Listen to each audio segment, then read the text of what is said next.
Selamat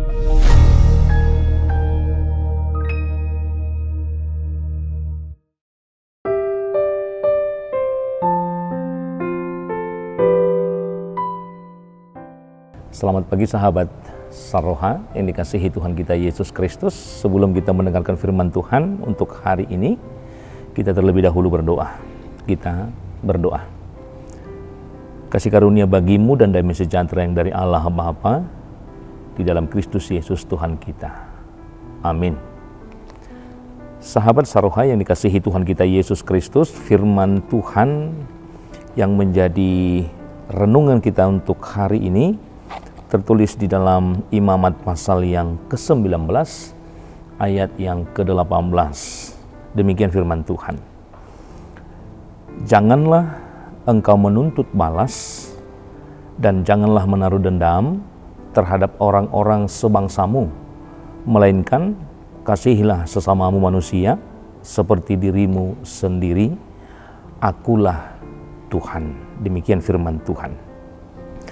Bapak Ibu yang dikasihi Tuhan kita Yesus Kristus, secara manusiawi, ketika ada seseorang yang menyakiti kita atau seseorang yang menjahati atau bahkan membuat perlakuan yang tidak adil, tentu secara naluri kita cenderung ingin melakukan pembalasan.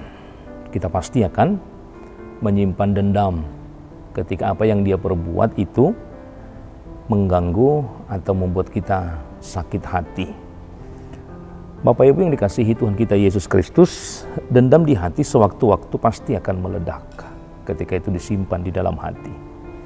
Balas dendam tentu berasal dari si jahat, dan itu adalah kemauan daripada si jahat.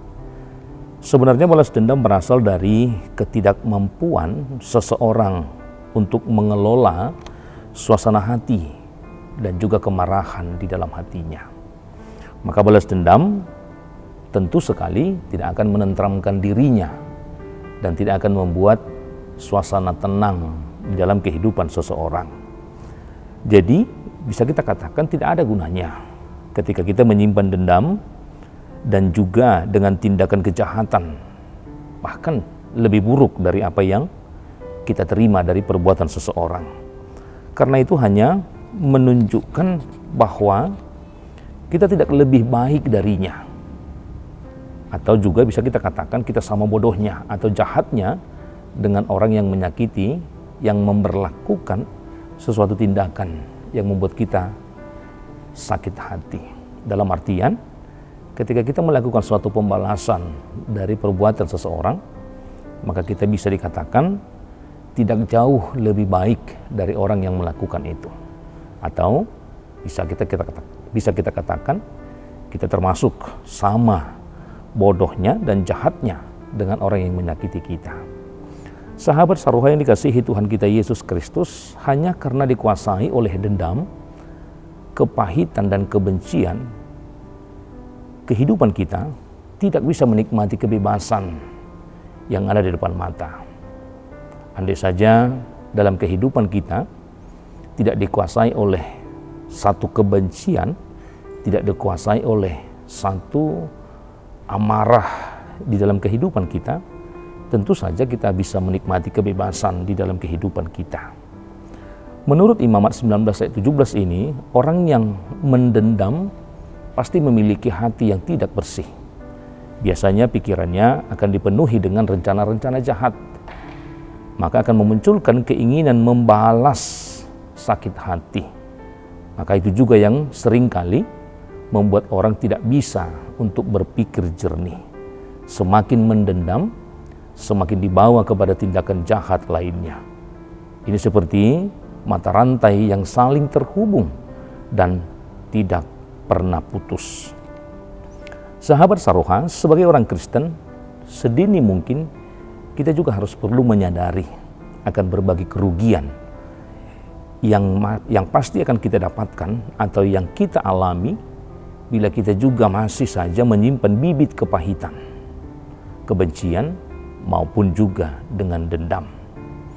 Bila kita berada dalam kebencian dan kepahitan, bukan orang lain yang dirugikan, namun diri kita sendiri dan kehidupan kita lah yang akan dirugikan. Jadi dari kesimpulan ini, marilah kita segera melenyapkan segala kebencian, segala kepahitan maupun dendam yang ada di dalam diri kita, supaya kita tidak mengalami kerugian, namun memperoleh keuntungan di dalam kasih karunia Allah. Satu-satunya perilaku yang dapat mengendalikan rasa dendam adalah dengan mengasihi. Bahkan melalui Musa, Tuhan telah menyatakan bahwa kita harus mengasihi sesama. Kalau kita artikan kata sesamamu, bisa mengacu kepada setiap orang yang melakukan hubungan, atau bagaimana setiap orang yang berhubungan dengan kita. Bukan hanya sekedar orang yang tinggal di dekat rumah kita, dan bukan hanya orang yang sekedar ada berada di lingkungan kita. Tetapi kalau kita mengutip dari Matius 22 ayat 39, bahwa kita juga harus mengasihi orang yang berada di luar daripada persekutuan kelompok-kelompok kita. Bagaimana juga kita bisa menebar sikap yang mengasihi, bahkan sampai kepada musuh yang mungkin saja membuat kita merasa sakit hati dalam kehidupan kita. Saudara yang terkasih, dalam nama Tuhan kita Yesus Kristus, memiliki dendam terhadap orang lain sama artinya belum bisa mengampuni kesalahan orang lain. Alkitab menegaskan bahwa jika kita tidak mau mengampuni orang lain, maka Bapa di surga juga tidak akan mengampuni kesalahan kita. Matius 6 ayat 14 sampai ayat yang ke-15. Artinya apa? Dendam hanya akan menghalangi hubungan kita dengan Tuhan, termasuk menghalangi doa-doa yang kita sampaikan kepada Tuhan. Daud juga berkata, seandainya ada niat jahat dalam hatiku, tentulah Tuhan tidak mau mendengar. Mazmur 66 ayat 18. Dendam tidak pernah membawa orang kepada kebaikan, tetapi sebaliknya hanya akan membuat hidup menderita. Rasul Paulus juga menasihati di dalam Kolose 3 ayat 13. Sabarlah kamu seorang terhadap yang lain, dan ampunilah seorang akan yang lain. Apabila yang seorang menaruh dendam terhadap yang lain, sama seperti Tuhan telah mengampuni kamu, kamu perbuat jugalah demikian.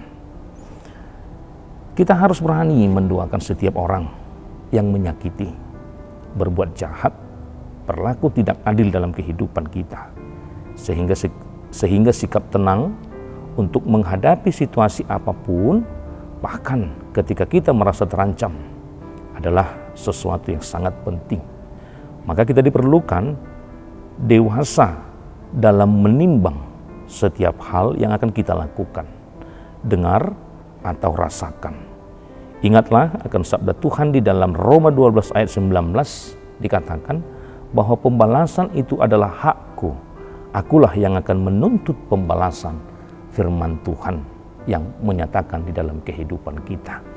Bapak Ibu yang dikasihi Tuhan kita Yesus Kristus, maka tidak ada gunanya di dalam kehidupan kita setiap harinya ketika kita selalu menyimpan dendam di dalam kehidupan kita. Maka apa yang mau kita lakukan? Memampukan kita dengan firman Tuhan yang senantiasa mengingatkan kita, agar kita juga tidak terbelenggu dari rasa kebencian di dalam kehidupan kita, agar kita juga tidak terbelenggu untuk melakukan tindak kejahatan, supaya kita tidak sama dengan orang lain, supaya kita juga tidak sama dengan perbuatan-perbuatan yang dilakukan oleh orang lain.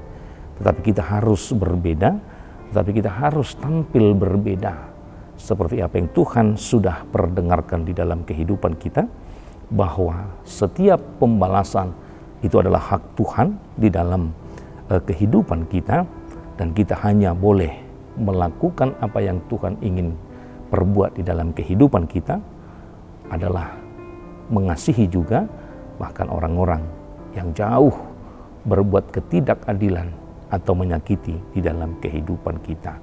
Karena itulah yang Tuhan kehendaki, sama juga halnya seperti yang dikatakan Rasul Paulus di dalam menasihati kehidupan kita, bahwa sabarlah terhadap orang lain, seseorang terhadap yang lain, dan ampunilah seorang akan yang lain apabila seorang menaruh dendam terhadap yang lain. Sama seperti Tuhan telah mengampuni kita, mengampuni kamu, kamu perbuat jugalah demikian. Demikianlah kita bisa beroleh ketenangan hidup dan juga beroleh kasih karunia yang daripada Tuhan. Amin. Tuhan Yesus memberkati. Kita berdoa. Terpuji Engkau Tuhan dalam segala kebaikan-Mu. Dan pada saat ini juga kami diingatkan dalam kehidupan kami bahwa apapun yang kami terima, baik dalam persekutuan kami dengan orang lain yang ada di sekitar kami, bahkan orang lain juga, ketika perlakuan yang boleh membuat kami sakit hati, ajar kami Tuhan untuk saling mengasihi, untuk memunculkan dari jati diri kami, boleh berbuat, berlaku adil, berlaku mengasihi dalam setiap tindakan orang lain, agar kami tidak sama dengan perbuatan orang-orang yang boleh melakukan hal-hal yang tidak baik dalam kehidupan kami. Sebab kami adalah orang-orang yang selalu senantiasa mendengarkan firman Tuhan, dan ajar juga kami melalui firman-Mu Tuhan, tidak menyimpan rasa dendam apapun yang orang lakukan di dalam kehidupan kami. Mampukan kami untuk memaafkan dan juga untuk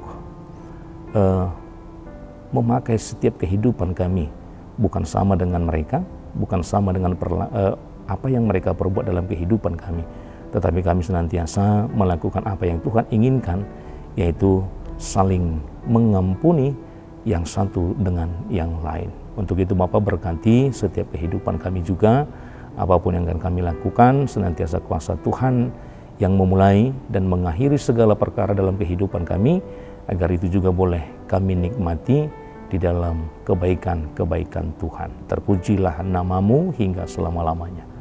Amin.